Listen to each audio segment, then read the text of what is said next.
Hi guys, this is Peter here, and many people ask me why have I bought Lexus RX as my family car. So let me explain also why am I selling it right now. First, a few facts for us to start. So this is quite an expensive car here in Poland, in Europe. We have lots of taxes put onto our cars. It's obviously cheaper than in Singapore, but it's more expensive than in the United States, obviously. So this is like $120,000, give or take, and it translates to my 2-year leasing, in which I paid 10% upfront, and then I'm paying like $1,800 per month total, with taxes, with servicing, with insurance, with additional insurance, GAP. So it kind of costs a lot of money, but I wanted this kind of car. This one has 1.5 years right now, because what I really wanted to buy was Lexus LS, the biggest limousine, but my wife, who is driving right now and she doesn't want to be on camera, my wife disliked LS because it only has like 2 places for adults in the back, and there is like a bump in between the 2 places, which makes it impossible for an adult person to sit like in between these places. And we have 3 little kids, and they either wouldn't fit down there, or also my wife would not be possible for her to sit in between them. And one of our kids was breastfed, and when you go on a trip, you have to breastfeed the child as we go, you know. So one person has to sit between down there. So yeah, we wanted a car that our 3 kids would fit in, but it turned out that we went to 2 trips. Our children were moaning, screaming, shouting, especially the youngest one, who doesn't like going out in a car. And it was so traumatic, especially for me. And I'm an audiophile, and I have like earphones to close my ears and everything. But even through the foams and through the isolation, I could hear him crying so loudly that I almost wrecked our car driving. So we went through such a trauma that we don't use this car for family trips anymore. So there's not much use in having a big car that has space for 3 kids anymore. But regarding the car, this is like the highest top of the line version of RX, and compared to LS, it is a little bit louder, a little bit less comfortable. Although obviously it is a very good car, very comfortable and very quiet compared to other cars.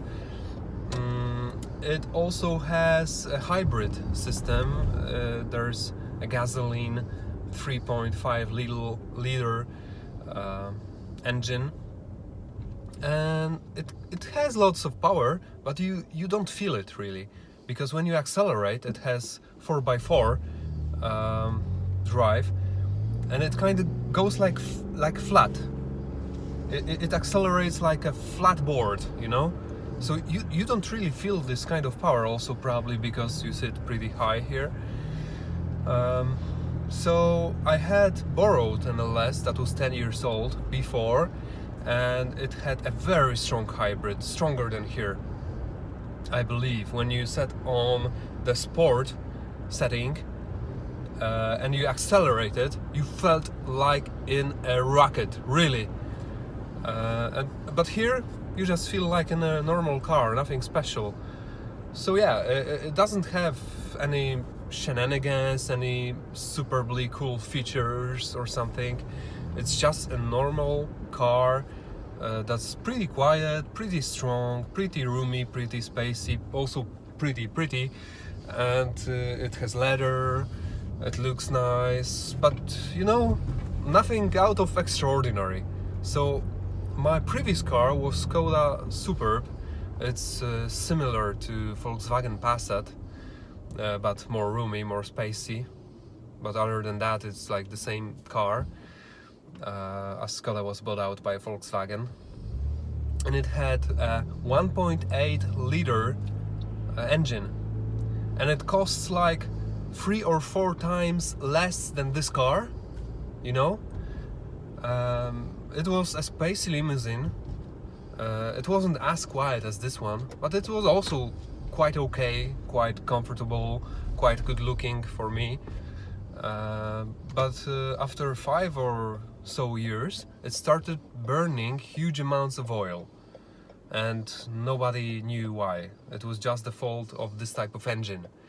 So we had to sell it, but truly I have to tell you that it would be probably cheaper to keep this car, to keep the Skoda car and like buy this huge amounts of oil, than spend 3 or 4 times more money on this car. So I also don't really need car that much. I only use it like 3 or 4 times per month. It sits in the garage, costing this kind of money, because I work at home, and even groceries we order through the internet nowadays. Somebody goes pick them up at the store, drives them to our house in his car, and unpacks them. So we don't really need a car so much, other than to go to a doctor or something. We are living by the school, so we have like 5 minutes to go with our kids to the school. So there's no use having a car really. Also, when you are in Warsaw and you drive a car to the city center, there are no parking places. So I hate going by taxi or Uber. I like driving my own car. I feel better that way. But when you don't have any parking places in the city center, it really makes no sense. Like, for example, you drive 30 minutes to the city center, and then you have to spend like 15 minutes finding a parking space, and then you have to walk 5 or 10 minutes to the meeting point because you had to park so far away. So it kind of makes no sense really having a car right now in Warsaw, and I am not the only one saying that. Right, so this is the reason why I'm selling this car, because I feel there's less and less need for us to have such a kind of car.